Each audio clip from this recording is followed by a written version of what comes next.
These Sustainable Development Goals were adopted in the last quarter of 2015.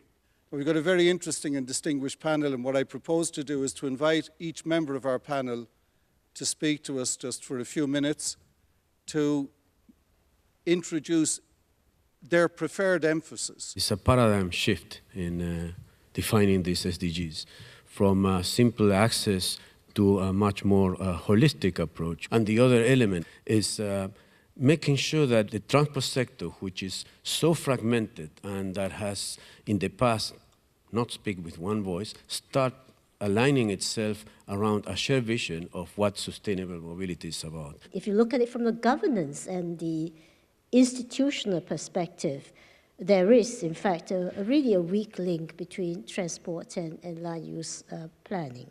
If you really want to make a city livable, we have to reduce the impact of the private car in our cities. And the cities that have been using all three pillars, working on the land use, working on the demand management for private car, and working on the supply of public transport, has been extremely successful. We are the backbone of the system.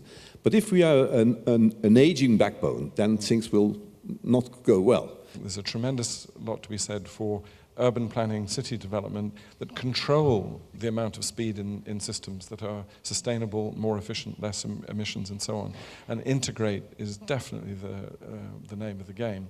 Of brand new motor vehicles, there's about 25 out of 100 that I would call substandard, do not meet acceptable UN standards. And that's simply because a large part of the emerging markets haven't regulated. We need to change the way our economies work.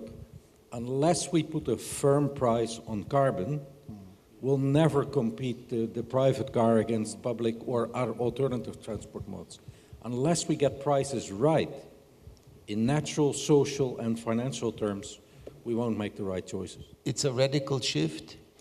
Technology is changing very fast. The business sector is changing. And I just say government will have to come out of its rather linear development. So this is also pressure on government to operate differently than they were used before. It is not a legacy issue. When you look at the urbanization in Africa, this is happening in real time now. Yeah. It's a very poor planning that is, so these cities are becoming completely unconnected and going to be a problem in the future. We will not be able to serve with public transportation. I would ask you please to show your appreciation for a wonderful panel here today.